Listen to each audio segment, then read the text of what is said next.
Assalamualaikum warahmatullahi wabarakatuh. Perkenalkan, kami dari kelompok 30 dengan anggota saya sendiri, Ferdi Fadli, dengan NIM D600200183 dan partner saya, M. Rifki Alauddin Najib dengan NIM D600200211. Kami akan menjelaskan materi post-test praktikum pemrograman komputer dari modul 1 sampai modul 4. Yang pertama itu modul 1 yang akan dijelaskan oleh partner saya yaitu Rifki. Baiklah, di sini tujuan praktikum modul 1. Yang pertama, mampu mengenali bahasa pemrograman Python serta sejarah perkembangannya. Yang kedua, mampu memahami kelebihan dan kekurangan bahasa pemrograman Python. Yang ketiga, mampu memahami konsep dan struktur bahasa pemrograman Python. Yang keempat, mampu menerjemahkan algoritma dan flowchart menjadi aplikasi menggunakan Python. Yang kelima, mampu membuat program aplikasi sederhana untuk menyelesaikan permasalahan dalam perkuliahan. Penjelasan Python, algoritma, dan flowchart. Python yaitu bahasa pemrograman tingkat tinggi yang ditafsirkan berorientasi objek dengan semantik dinamis. Algoritma yaitu metode efektif diekspresikan sebagai rangkaian terbatas dan instruksi-instruksi yang telah didefinisikan dengan baik. Flowchart yaitu suatu bagan dengan simbol-simbol tertentu yang menggambarkan urutan proses secara mendetail dan hubungan antara suatu proses instruksi dengan proses lainnya dalam suatu program. Kelebihan dan kekurangan Python. Kelebihannya itu yang pertama, tidak ada tahapan kompilasi dan penyambungan link sehingga kecepatan perubahan pada masa pembuatan sistem aplikasi meningkat. Yang kedua, tidak ada deklarasi tipe sehingga program menjadi lebih sederhana, singkat, dan fleksibel. Yang ketiga, manajemen memori otomatis yaitu kumpulan sampah memori sehingga dapat menghindari pencatatan kode. Yang keempat, pemuatan kembali secara dinamis modul Python seperti memodifikasi aplikasi tanpa menghentikannya. Yang kelima, portabilitas secara luas seperti pemrograman antara platform tanpa ports. Yang keenam, tipe data dan operasi tingkat tinggi yaitu kecepatan pembuatan sistem aplikasi menggunakan tipe objek yang telah ada. Yang ketujuh, Python bisa berinteraksi dengan bahasa lain. Kode Python bisa memanggil bahasa C, C++, dan sebaliknya. Dan kekurangan Python. Yang pertama, Python merupakan interpreter. Python bukan merupakan perangkat bantu terbaik untuk pengantar komponen performa kritis. Yang kedua, beberapa penugasan terdapat di luar dari jangkauan Python. Seperti bahasa pemrograman dinamis lainnya, Python tidak secepat atau efisien sebagai statis. Tidak seperti bahasa pemrograman kompilasi seperti bahasa C. Yang ketiga, memiliki keterbatasan dengan akses basis data. Yang keempat, cukup buruk untuk pengembangan platform mobile. Baik, di sini saya akan menjelaskan dari skrip pengulangan. Di sini saya akan menjelaskan dari skrip pengulangan yaitu untuk memasukkan produk. Di sini sudah terdapat skrip pengulangan yaitu dengan untuk memasukkan produk K dengan I ditambah 1, input produknya dengan nama produk. Apabila kita mengetik tidak, maka pengulangan pada input produk akan berhenti. Next. Selanjutnya ada skrip pengandaian. Skrip pengandaian di sini kami memakai pengandaian yaitu dengan pengandaian memasukkan kode promo. Di sini kami memakai pengandaian if dan else, yang mana if yaitu apabila memiliki kode promo maka akan memasukkan kode promo dan akan keluar kata selamat Anda mendapatkan potongan harga 30% dan akan mendapatkan potongan harga. Selanjutnya pada pengandaian else yaitu apabila terjadi kesalahan dalam memasukkan kode promo atau tidak memiliki kode promo maka potongan harganya tidak berlaku. Next. Tipe data yang kami gunakan yaitu yang pertama ada string, integer, float, dan boolean. Untuk string sendiri yaitu untuk memuat suatu karakter yang diapit tanda petik. Integer yaitu untuk memuat suatu bilangan bulat. Float berguna untuk memuat bilangan pecahan. Dan boolean untuk menyatakan true atau false. Next. Yang kedua, modul 2. Tujuan praktikum modul 2 yang pertama, praktikan mampu membuat aplikasi sederhana menggunakan PySet 2. Yang kedua, praktikan mampu menerjemahkan aplikasi dari Python dasar ke bentuk GUI. Yang ketiga, praktikan mampu menerjemahkan algoritma dan flowchart menjadi aplikasi menggunakan Python GUI dengan PySet 2. Pengertian GUI dan PySet 2. GUI yaitu tampilan yang ada di monitor dengan interface yang awam atau hanya sedikit mengerti tentang pemrograman bisa bekerja dengan baik, mudah, dan cepat. Interface menghubungkan manusia dengan komputer, komunikasi bisa lebih lancar, pekerjaan bisa dikerjakan dengan menyenangkan. Dan PySet 2 merupakan modul yang dapat digunakan untuk membuat GUI. Baik, saya akan menjelaskan program menu utama dan perhitungan GUI. Ya, pada program menu utama, hal yang pertama kali kita lakukan adalah yang pertama itu mengimport sistem, mengimport Kitty GUI, mengimport Kitty Core, dan mengimport key widget. Selanjutnya kita akan membuat kelas menu yaitu menu semuanya dengan membuat dev init self.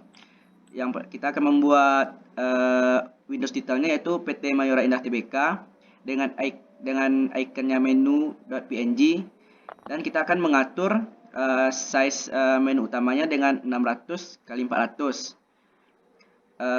Terus kita akan mengatur backgroundnya dengan berwarna light green atau hijau lunak. Selanjutnya kita akan membuat dev yaitu menu dengan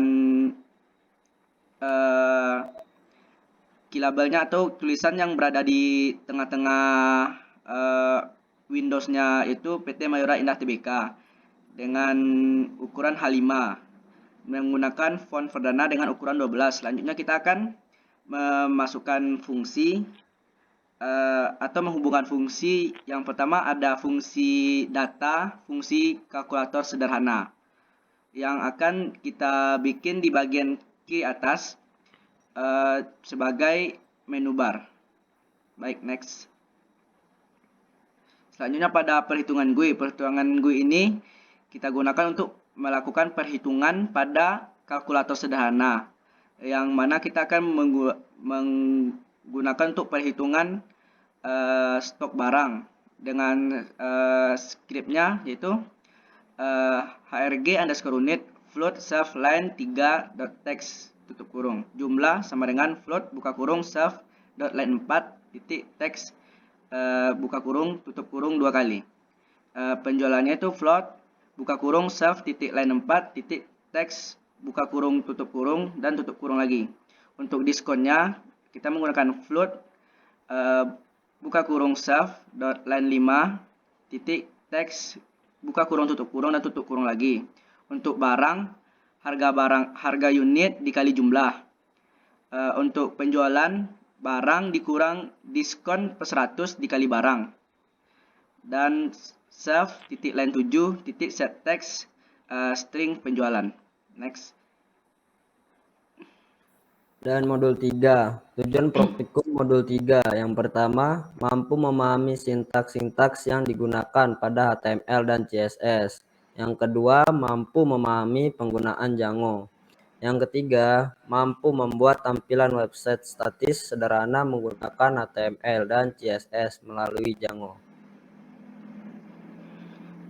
Baik, saya akan menjelaskan untuk pembuatan project dan aplikasi.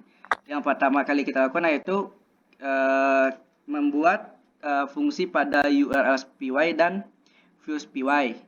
Setelah itu kita akan membuat pada membuka folder template dan membuat HTML dengan memasukkan script yang telah kami tampilkan pada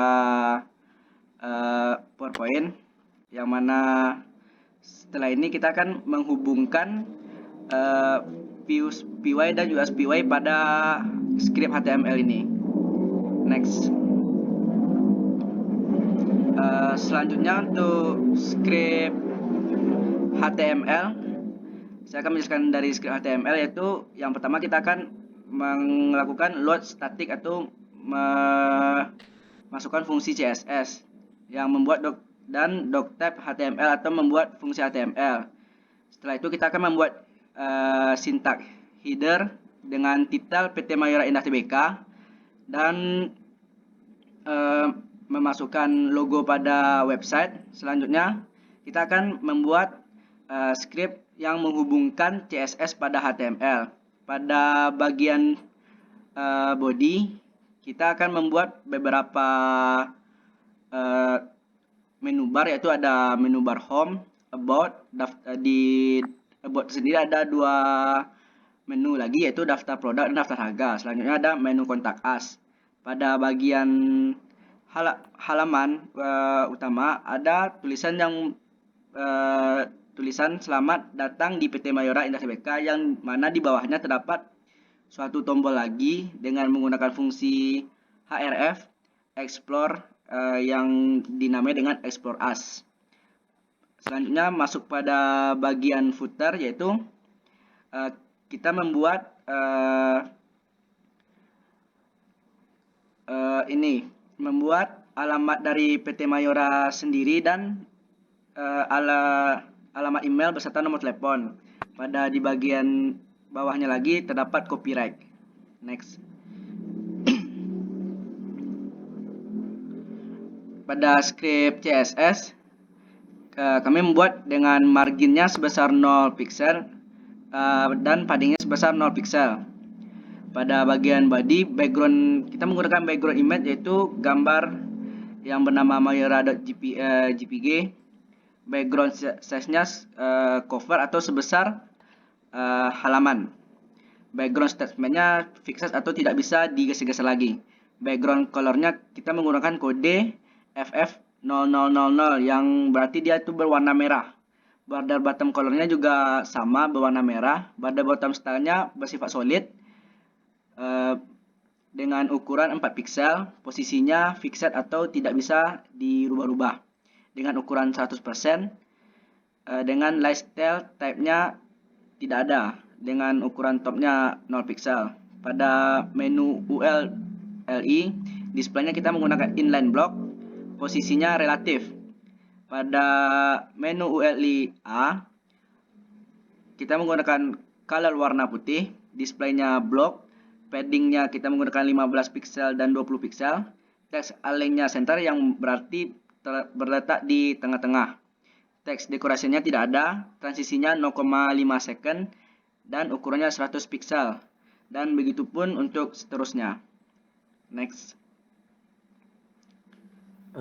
Dan modul 4, tujuan praktikum modul 4 yaitu yang pertama mengenal dan mengetahui cara kerja website dinamis. Yang kedua, mampu membuat database dan tabel pada MySQL. Yang ketiga, mampu memanipulasi data di dalam tabel. Pengertian database dan manfaat database. Database ialah kumpulan file-file yang mempunyai kaitan antara satu file dengan file yang lain, sehingga membentuk satu bangunan data untuk menginformasikan satu perusahaan, instansi dalam batasan tertentu. Fungsi database. Yang pertama, mengelompokkan data untuk mempermudah identifikasi data. Database menyiapkan data yang sesuai dengan permintaan user terhadap suatu informasi dengan cepat dan akurat. Yang kedua, menghindari data ganda dan inkonsistensi data.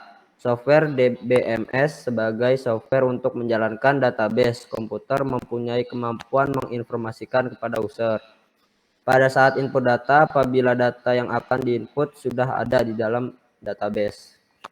Yang ketiga, memudahkan akses penyimpanan data, mengedit dan menghapus data. User atau admin, pemegang otoritas database dengan mudah melakukan editing data. Baik, selanjutnya saya akan menjelaskan tentang proses CRUD atau created, read, update, dan delete. Yang pertama yaitu created atau membuat data. Yang pertama kali kita lakukan adalah dengan membuat fungsi pada URL.py dan views.py. Selanjutnya membuat fungsi pada models.py, dan untuk formnya yaitu kita menggunakan form.py untuk membuat formnya.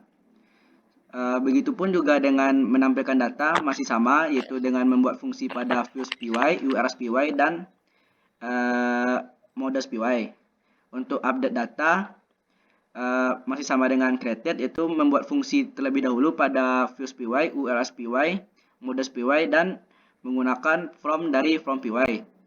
Untuk delete sendiri kita menggunakan dari views.py, membuat fungsi pada views.py, URL.py, dan models.py, tapi di sini tidak memasukkan pada from.py. Setelah kita membuat fungsi pada views.py, URL.py, dan models.py, kita akan membuka folder template dan membuat fungsi dan memanggil fungsi yang telah dibuat tadi pada script HTML. Next. Manfaat website dalam perusahaan. Manfaat website bagi perusahaan yaitu yang pertama meningkatkan kredibilitas, yang kedua menampilkan profil perusahaan, yang ketiga menjadi sarana pemasaran, yang keempat meningkatkan kualitas layanan, yang kelima memudahkan update informasi, yang keenam memperluas market. Baik, mungkin sekian dari kami. Kalau ada kesalahan dari kami mohon maaf. Wabillahi taufiq wa hidayah. Assalamualaikum warahmatullahi wabarakatuh.